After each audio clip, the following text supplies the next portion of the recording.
Hi, my name is Kamila Banak, and I am here today with Angie Weinberger, and we are going to talk about her newest publication, the Global Rockstar Album, 21 Verses to Find Your Tact as an Inclusive Leader. And usually we do those interviews a little bit differently, but today I am going to be the one asking questions. We actually work together. So yeah, we invite you for a quick chat. Hi, So Camilla. Angie, Hi. how are you? I'm good. I'm good. How are you? I am good. I am very good. So I have a couple of things that have been interesting for me. I would like to ask you. Um, I don't think we have ever talked about this before, so I think it will be um, an interesting topic. So Angie, how did the process of writing this book even look like? And I am asking this because the Global Rockstar Album, it has, in a way, its own pace, and a reader is supposed to follow that pace. And was it in any case similar with the process of writing the book itself? Actually, not at all. It's a very, it was a very long and tedious writing process this time.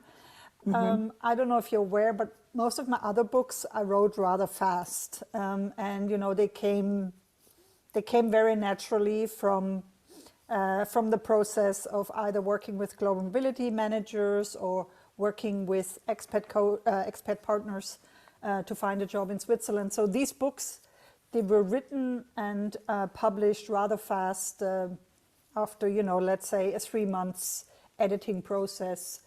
They were sort of ready to be published. This book took altogether, I think, 6 years from the start, when I started to write it, to the point where we are today, because it's not even published yet, as you know. Yeah. So it was a very slow process, and I would say it was also a process that, followed my journey Hmm. towards becoming a global rock star myself. So in a way, it was like an organic process, you might say. Very organic, yes. And there were many times when I wanted to abandon this project and Hmm. quit and put it in the drawer. And the reason I'm mentioning this is because I think it's really important for everybody out there who's writing, trying to establish themselves as a, let's say, independent consultant or global nomad, that Hmm. you will come across phases where you want to give up and stop. And these are the phases where I think you need to pick up the Global Rockstar album and go through some of the verses and understand how you can move forward, even if it's a small step only.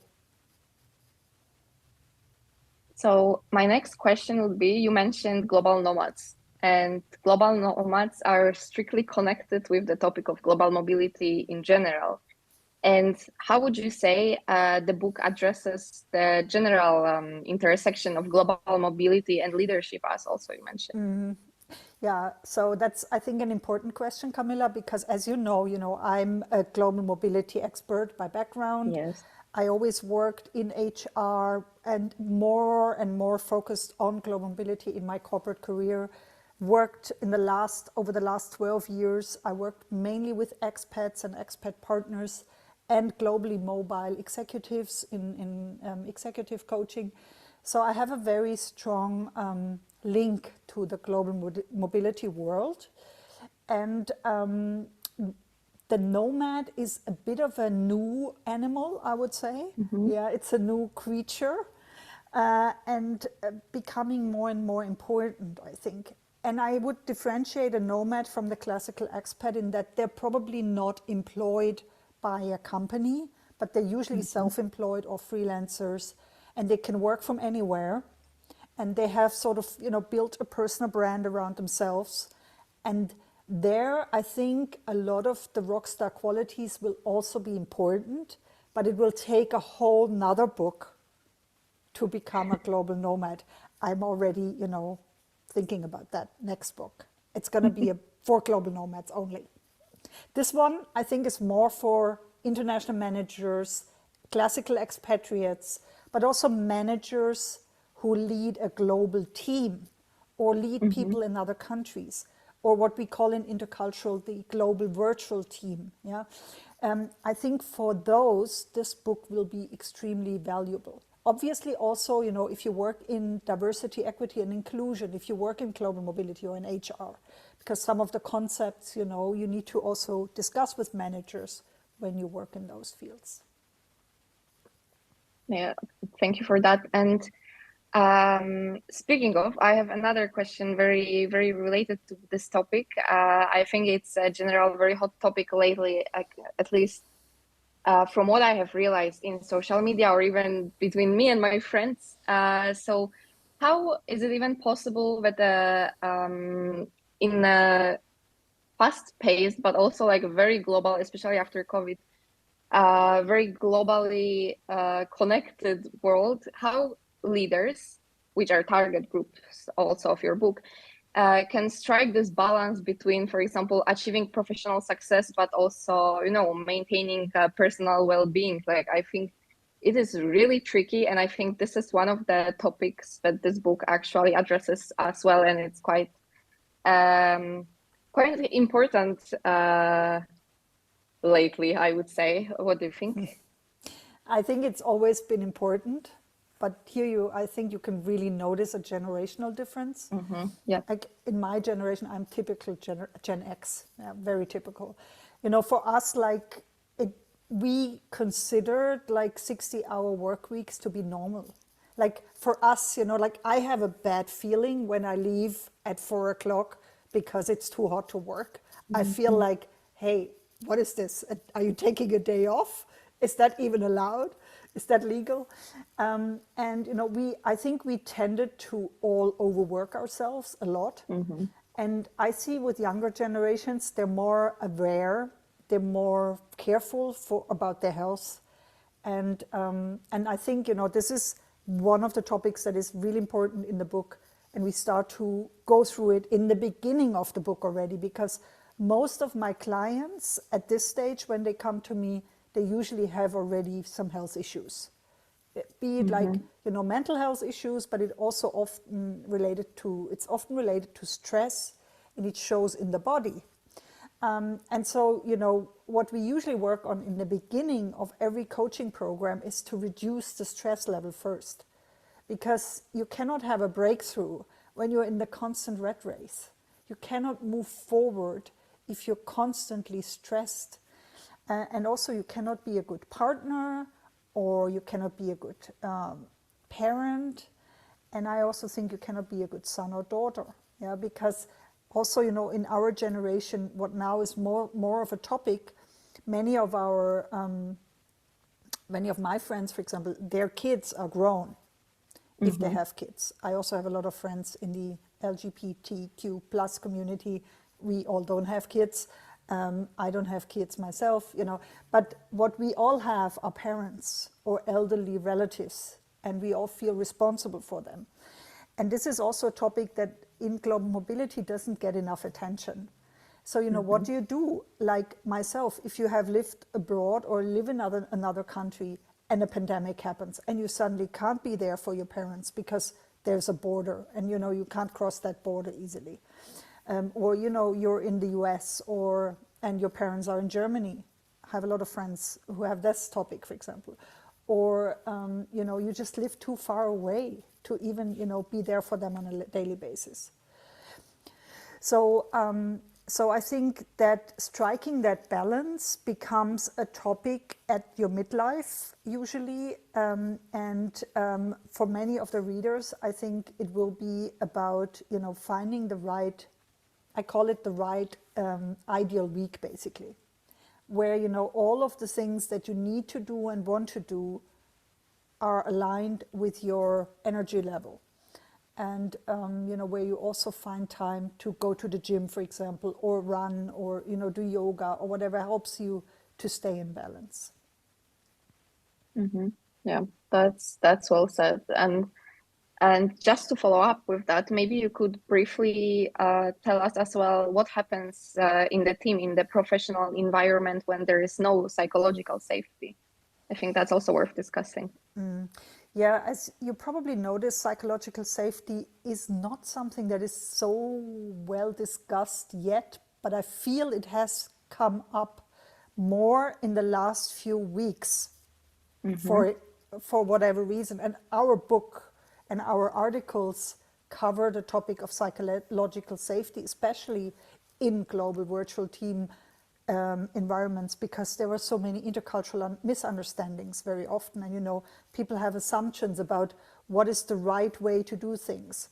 And often the right way, might just be the Swiss way or the German way or the American way or the Canadian way.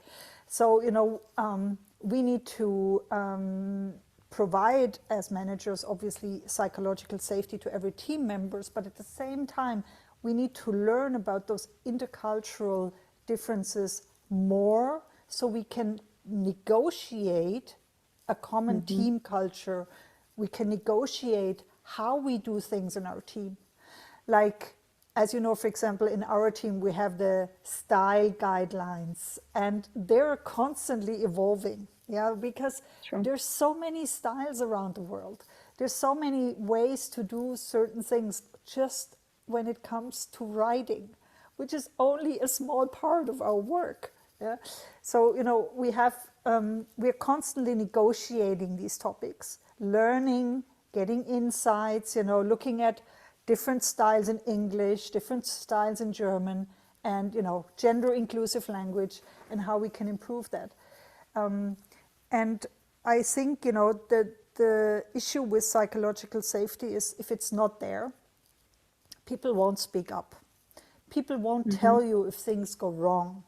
We have scandals. We have a lot of scandals. We have non-compliance. If you look at industry or banks, yeah, why does this happen? Because people do not dare to tell their manager that something goes wrong.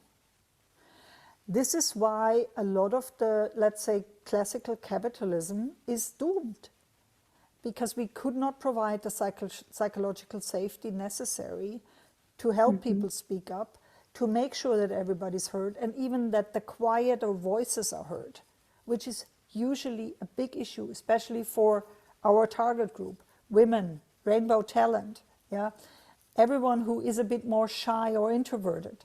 They usually do not speak up. They don't dare to. So leaders need to learn to seek input from everybody, despite cultural difference, despite personality differences, and especially from these quiet voices. So that, I think, is something that will be very important in the future.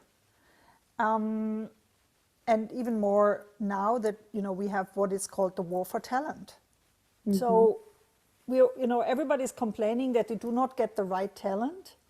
But then when you look at onboarding processes, if you look at selection processes, if you look at recruiting, all of these processes, Camilla, they're so, how shall I say this? They're not very friendly to the human being. It can be very hard if you're looking for a job and you're always getting rejections. Many people, they are depressed because they have a hard time finding work online nowadays. And why is that? Because the process is not aligned, with the human being itself, with the diversity of the people that we have. And then, you have the same issue again when people are onboarded. People often do not feel at home. They do not feel that they belong to an organization. They often feel alone. And this is something I think will be defining leadership going forward. Thank you for that. I think that's actually really insightful, and those are the topics that I struggle with myself as well.